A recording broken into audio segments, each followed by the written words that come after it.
Hello, my dear friends. Welcome to Easy Walk to English Grammar. I was reading a story. As you have joined now, I think we can read it together. Let's start. Dia one day decided to visit Dia's grandparents. Dia thought that Dia would visit the grandparents during summer vacation. Dia sought permission from Dia's own parents to visit the grandparents. Dia's parents granted permission. Dia phoned Dia's grandparents and informed Dia's grandparents that Dia would visit Dia's grandparents during summer vacation. Dia's grandparents became very happy. Oh, what's going wrong? I think it's a nice story. It started nicely. And I'm eager to know what happened to Dia after reaching grandparents' house. But I feel a little bored to read. What's the problem? Why? What's the reason behind this boredom? What causes this monotony? I think the repetition of the word Dia causes the trouble. Let's check what's the problem.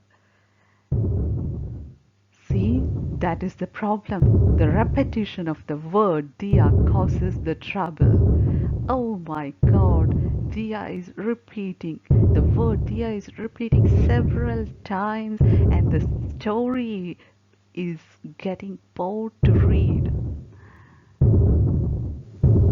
Look, oh, the repetition spoils the story. What shall we do? Let's find out a solution soon. Come on.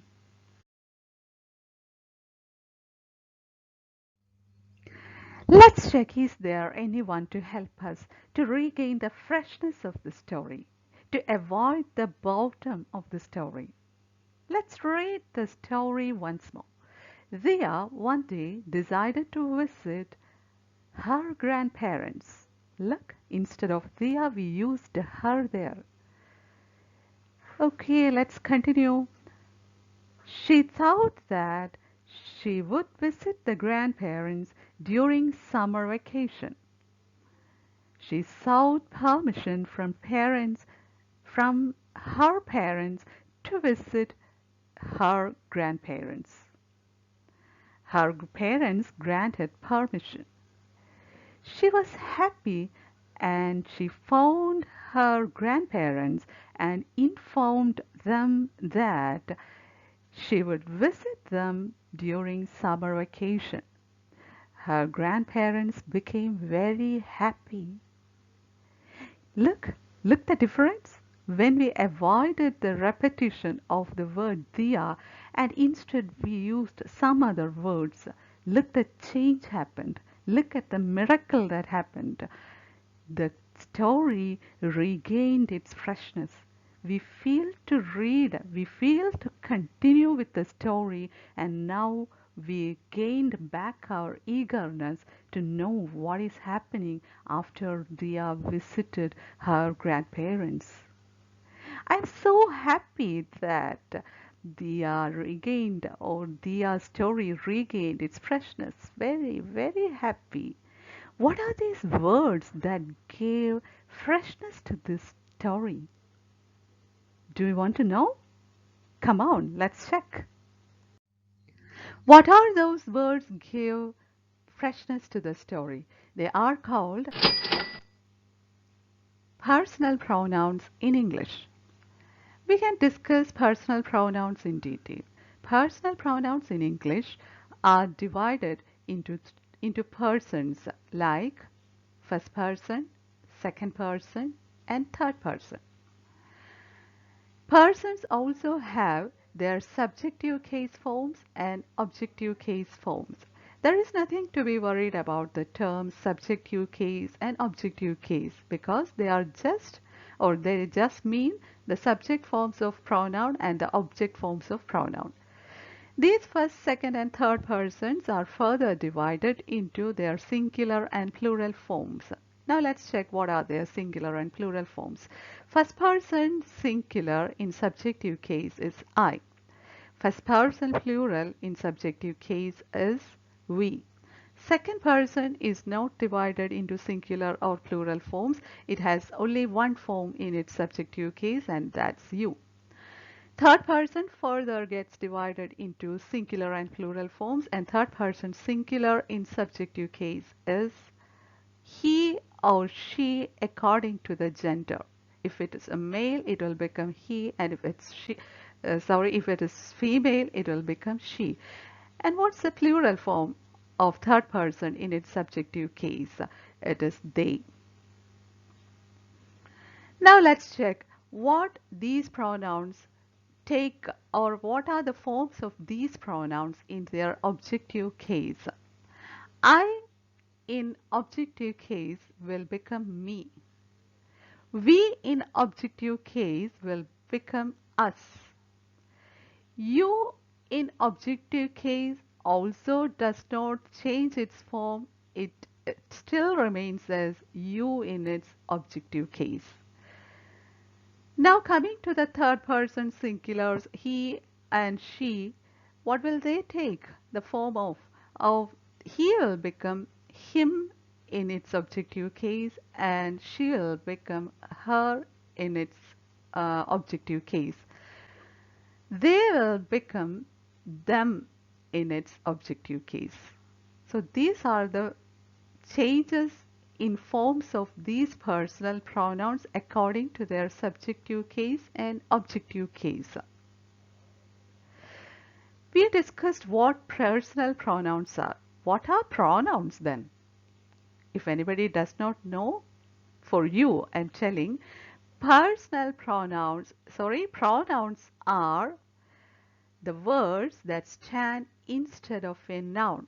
Means when you can imagine what happened in Dia's story. When we repeated Dia, the story became boring. So to avoid that boredom, we used pronouns. So Dia is a noun, and the words that we used instead of Dia, they are called pronouns.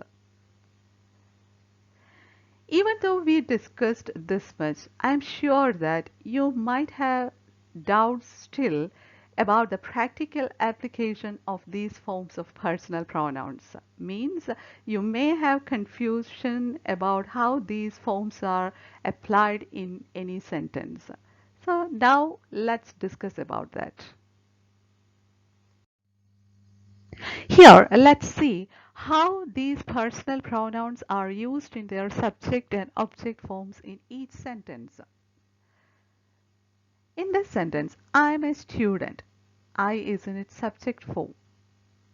When this I comes to the object form, let's check what change happens. My teacher gave me a homework. Here I became me when it comes to the object form. Before moving forward, let me remind you of that. If you have still doubt with what subject, what's object, preposition, prepositional object, complement, etc., please go and watch the previous videos. Without clarifying those doubts, you cannot move forward in any of the grammar sections. I can give some of the links in the description box. Now let's move to the second sentence. We are friends. Here, we is in the subject form. What happens to we when it comes to the object form? My father gifted us a watch. We became us in its object form. Third sentence. You are a good man. You is in the subject form here. What happens to you when it comes to the object form? I love you. There is no change in you. He is painting a house. Here, he is in the subject form. When it comes to the object form, the house owner paid him. He will become him in the object form. Next sentence. She is a patient. She is in its subject form. When it comes to the object form, the nurse gave her medicine. She became her in its object form. They respect their father. They is in its subject form. when it comes to the object form, the father always support them. They will become them in its object form. Let's discuss a little detail about the object forms. Why these words me, us, you, him, her, them are treated as objects? Because in those sentences, for example, my teacher gave me a homework, my teacher is the subject there. My father gifted us a watch, my father is the subject there. I love you. In that sentence, I is the subject. The house owner paid him. The house owner is the subject. The nurse gave her medicine. The nurse is the subject. And the father always support them. The father is the subject. So you have to identify the difference between subjects and objects first in order to get a clear understanding of these personal pronouns, about the usage of these personal pronouns. Now we can move to our next topic. This was the question of confusion in our previous video. It's me or it's I means if somebody asked you a question, who is there? If you are the person who is standing there, what answer will you give? Will you give it's me as the answer or will you give it's I as the answer? Confusion.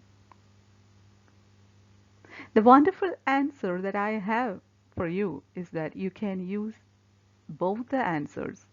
It's me is also correct, it's I is also correct. Let's check why. It's I is technically correct and it's formal. In any formal situation means in any official situation you can use it's I. On the contrary, it's me is informal. In any situation which is not official or not formal, you can use the term, you can use the answer, it's me. It's informal in its usage. But one thing you have to understand is that the native speakers of English mostly use it's me. Rarely they use it's I, but both come to them naturally. Both the things are they accepted both the answers as correct. So today onwards, you can freely and daringly use the usages it's me and it's I if you happen to be in such a situation. Now let's move to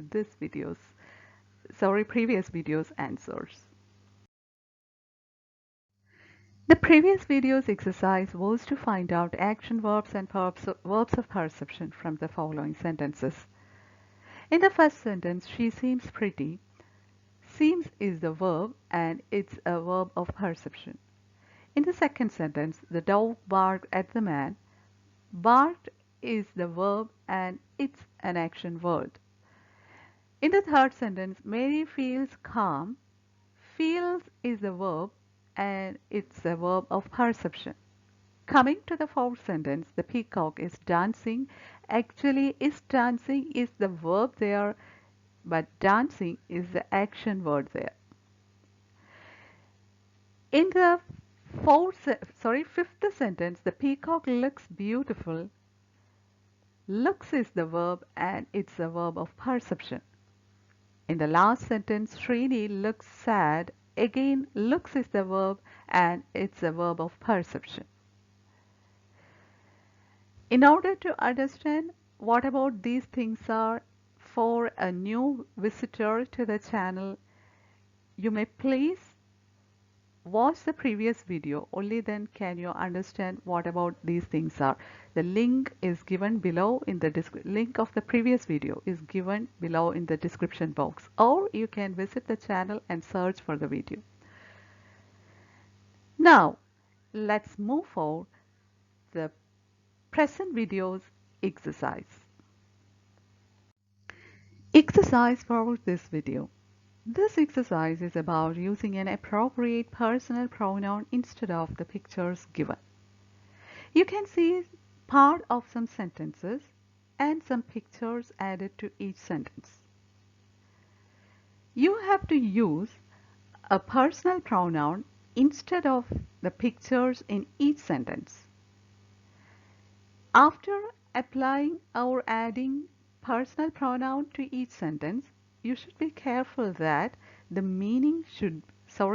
sentences should be meaningful.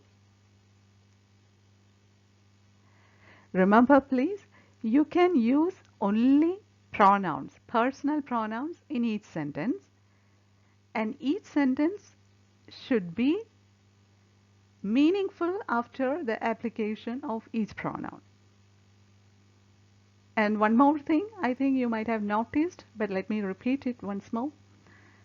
You have to use pronouns instead of the pictures given in each sentence. That's a task in this video, and I hope you may enjoy this task. Doing this exercise will help you a lot in improving your language. It's sure. So please don't avoid this exercise section. In order to make yourself comfortable in doing these exercises, please repeat to watch the video. Then you will become totally comfortable in using the language, and this exercise will be easy for you. One more thing I would like to remind you is of that if you want a complete command over each topic that we deal in each video, please watch the previous videos also. Then you will get a better understanding, a fantastic understanding of each topic, and video by video you will realize yourself that you are improving in English language. Oh my dear friends, do you know which among these sentences is correct? Rajini and I went to the park, or Rajini and myself went to the park. Can you guess? Or are you confused? We'll discuss this topic in our next video. Please wait until the new video is published. And before leaving, my usual request, please don't forget to subscribe to the channel. And if you like the video, please give the video a like and share the video to those you feel needy. And your suggestions are so valuable to me, so please don't hesitate to comment below. Thank you. If you liked my video, please subscribe to my channel. After subscribing, a bell icon will appear. Tap on it. You can see 3 options. Please select the option All from that.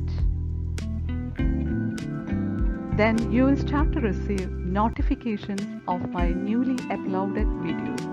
And also, if you like my video, please give the video a like. Also, please share it with the maximum of your friends and relatives. And please give your suggestions, valuable suggestions, as comments below. Thank you and take care.